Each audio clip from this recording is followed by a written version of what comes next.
What's up, everyone? This is Pete Clark for Run It Once, and this is going to be a new series called From the Ground Up. It's kind of, as the label suggests, it's going to be an introduction to No Limit Hold'em with a focus on 6 max cash, though the concepts discussed in this series will be largely applicable to an array of different games, different number of players and stakes types. Even some of the concepts will be transferable to other formats like tournaments and things like that. The idea is to provide a solid foundation. As we say in the title, From the Ground Up, we'll be starting off on a fairly basic level. This is not going to be a series for complete beginners, although it will help those of you who are not perhaps at the level of subscribing for a Run It Once Essential membership. The content difficulty will be kind of around there, a little bit lower than the Essential subscription videos, and will get you here at runitonce.com. We're going to kick off the day by meeting two of the most essential terms that we can possibly come to understand to improve our poker game, equity and EV. These are terms that, while they are completely foundational and essential, they are also going to be misapplied by some more experienced players, and particularly one thing I'm going to focus on a lot today is the link between these concepts and when they are very impactful upon one another and when they are less impactful upon one another, and understanding that is going to form the foundation of a solid game. This series will be 30 parts. Each one will be about 15 to 20 minutes in length, depending on the detail of the content and how much we need to cover that day. And let's get started, shall we? So we're going to start by defining equity, which is one of the overarching terms that we're going to need to come to understand to become a strong No Limit Hold'em player. Equity is the percentage of the time that our hand will win the pot at showdown if we are able to see all the remaining cards. Sounds simple enough. Think of the pot as a pie. Think of equity as your slice of the pie. The size of that slice is contingent upon how good your hand is, how many opponents you have to show it down against, the board texture, how many outs you have, how many outs they have, that kind of thing. In No Limit Hold'em, this is a game where one pair is king, meaning that it's very difficult to make better than one pair. Therefore, on flop, turn and river runouts that are fairly, we would say, dry, where they don't connect very heavily, there aren't possible flushes, straights, that sort of thing, we're going to find that one pair is going to give us a lot of equity in this game, particularly when that pair is top pair with a good kicker. So our equity is just our chance of winning the pot, but we can use that, we can use it mathematically, we can calculate various other things using it and make decisions using equity. So understanding how equity functions is one of the absolute essentials that we have to get our head around. Just to paint a very broad picture of it, here we have hero, that's us, in the small blind. Villain is going to be our opponent, he's in the big blind. We're assuming the other 4 players at the 6 max game or other 7 players at the full ring game have folded, doesn't really matter. We open with ace king, and we have 60% equity against villain's actual hand. Of course, in reality, we're not going to know exactly what villain's hand is. We're not going to know that he has 9-8 of clubs. When we raise the 3 big blinds here and get 3-bet to 9 big blinds, the re-raise 3-bet is going to be what we call that. We are not going to know what villain's hand is. We're not going to know we have 60% equity. This is with perfect information. I'm going to show you now how equity might become unrealizable. That's to say, one of these players may have a lot of equity in the pot, and they both do have a fairly even share of it. But based on the action and how this is going to go here, we're going to see that that equity can mean very little if we don't get to, as would say, realize that equity. In other words, if we don't get to showdown and get to see if we win the pot, the equity can become a lot worse than the 40% implies that it is. So we can't always see all of the remaining cards. In fact, in this game against aggressive, competent opposition, you don't get to see all the remaining cards. Our equity is not always realizable. It's the same thing. If we fold, we win 0% of the time. In other words, we win 0% of the pot. Always remember that simple, obvious truth. When we make villain fold, we have 100% equity. And when we raise to 24 big blinds here, we put in a 4-bet. Villain decides against our range of hands he doesn't have enough equity to continue, and he's probably right. He decides to let this go, perhaps sensibly. Okay, against our actual hand ace king, he was in rather fine shape. He had enough pot odds to continue and try and outflop us. The problem is that our range contains a lot of other hands that will dominate villain a lot more heavily, like pocket queens or jacks, kings, aces, etc.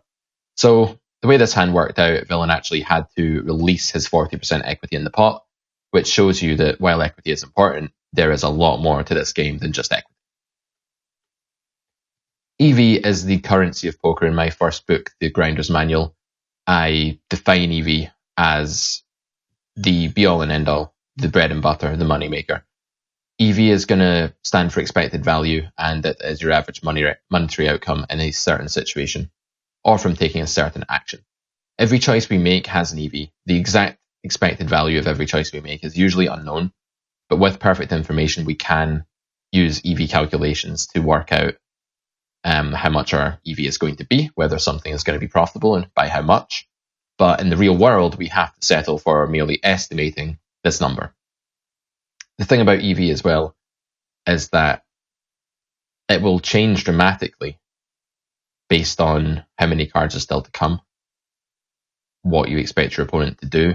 There are so many factors that go into calculating EV that when we calculate it, we're more practicing a process than we are saying that we know exactly what the EV is going to be. It's just contingent on too many things. That said, we can estimate it, and we can strive to take not just the plus EV line, but the highest EV line that we can see in the situation based on the assumptions that we are making.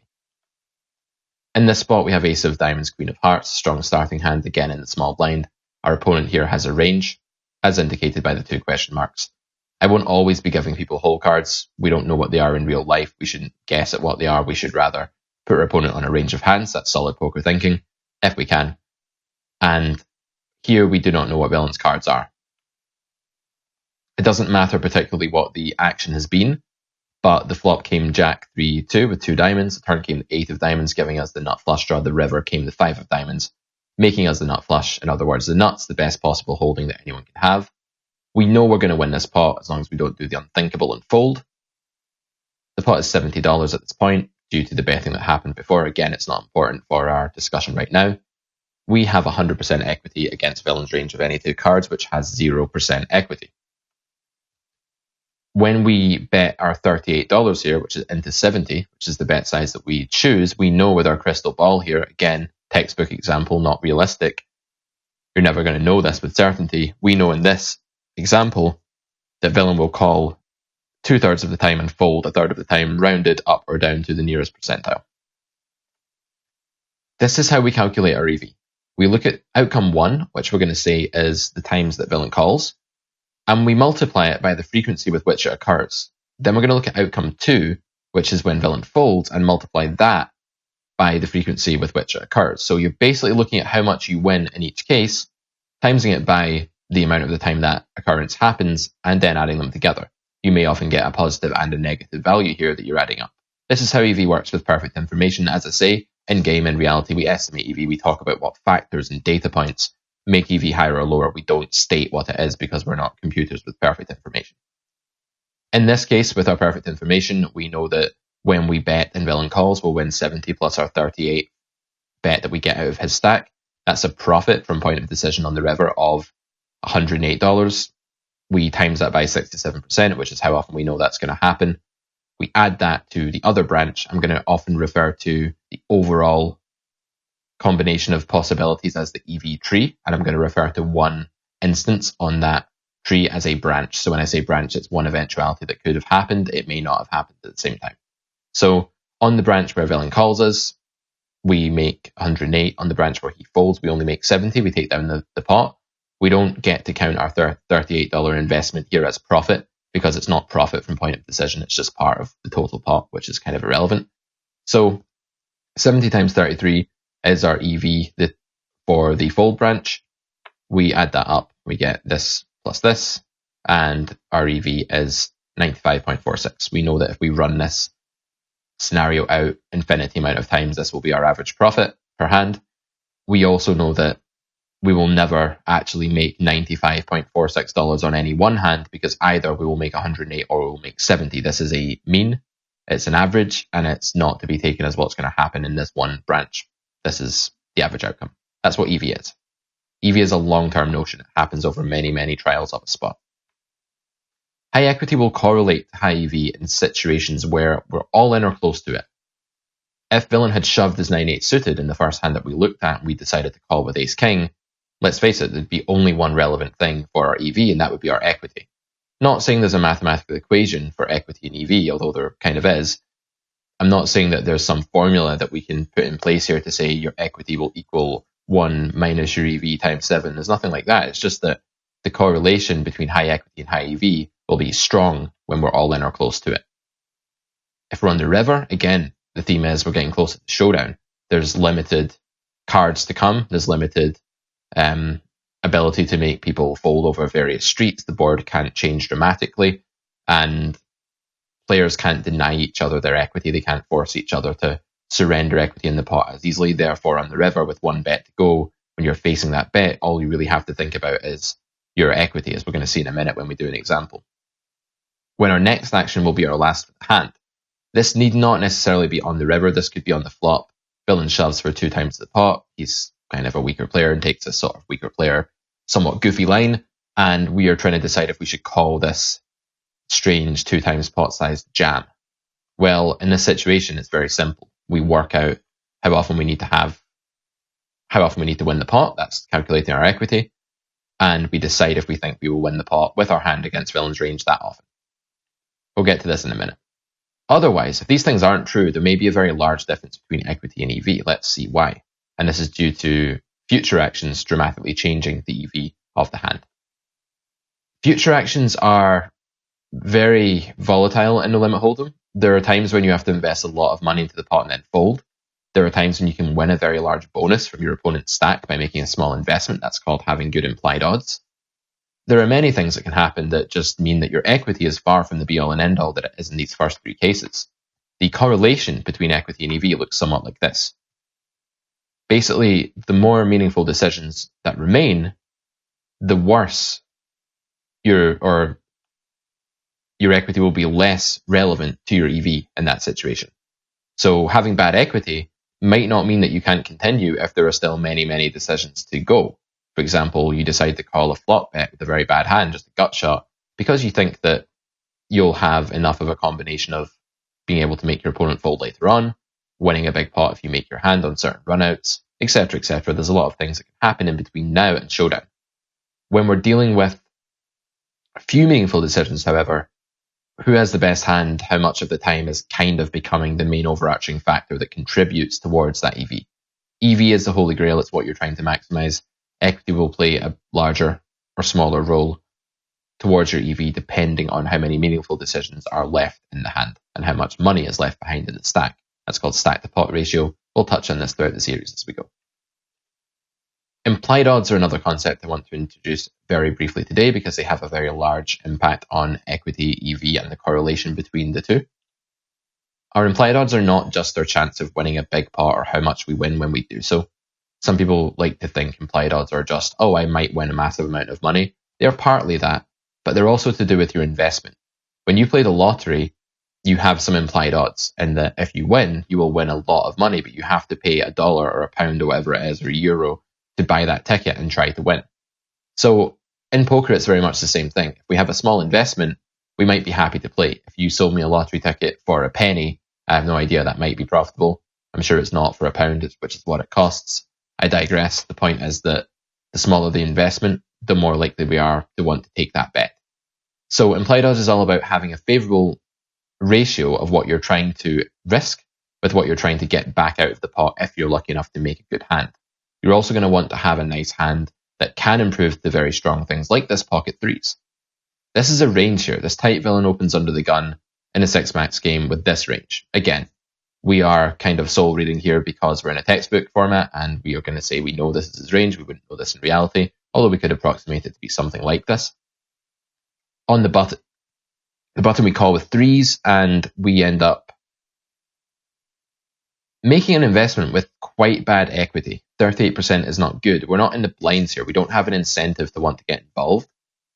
Other than if we do get lucky enough to make it set, that will be a strong disguise hand that will extract a lot of money from villain's stack. That is a case of having a favorable ratio of investment to potential winnings. That's to say we have good implied odds. Why is that a relevant thing?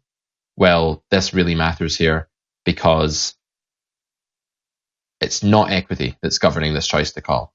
It's this idea that equity and EV are not very similar in this case. We don't need good equity here because we are so far away from that end of action, river spot, all in. We're so far from that situation, assuming as we will throughout this series, that we're 100 big blinds deep unless stated otherwise. We have poor equity against this opening range, but we can comfortably call for implied odds with a lot of play left in the hand. Equity and EV are not the same thing at all in this spot. They're not closely related in the slightest. They're very distant. Here's another point, kind of the opposite here. So if villain is all in, we are at the other end of the scale from what we just looked at. Far from having lots of play left in implied odds, we have no implied odds because we're investing all of our money now. Can't make extra because he has no more left behind. And there's no one else to act that could complicate things. We're in a heads-up pot. Then all other decision points are removed, and our equity, along with our price to call and our interpretation of those things, is now all that really matters to our decision-making. In the following hand, we have villain covered. And again, this is like a range. It's kind of like a semi-unknown range that villain has here. He's in the small blind. We're on the button. Not too important. He bet 65 all in on this flop. Let's say we're playing live. He shows us one of his cards and it's an ace. And we don't believe that he ever has more than just one pair because we know the player, he's a friend of ours or whatever, and we think against this friend of ours that he just has an ace here, and we have 9-8 of spades. Well, he's going to be a favourite. 62 to 38 to be precise. However, that doesn't mean that we have to fold, because in poker, things do not have to be 50% or better to call. There is this wonderful thing called the pot, and the pot provides all this dead money, which means that in this spot, when he bets 65 into 65, that's 2 65s there. We only have to invest 1 to make the call. That's pot odds of 2 to 1, and our required equity for making that call is only 33%, not 50. Your brain will tell you when you first start playing poker that you need 50%, and that's because it's used to making choices in a real-life environment that require things to be, on the whole, more good than bad. In poker, it's not quite that intuitive.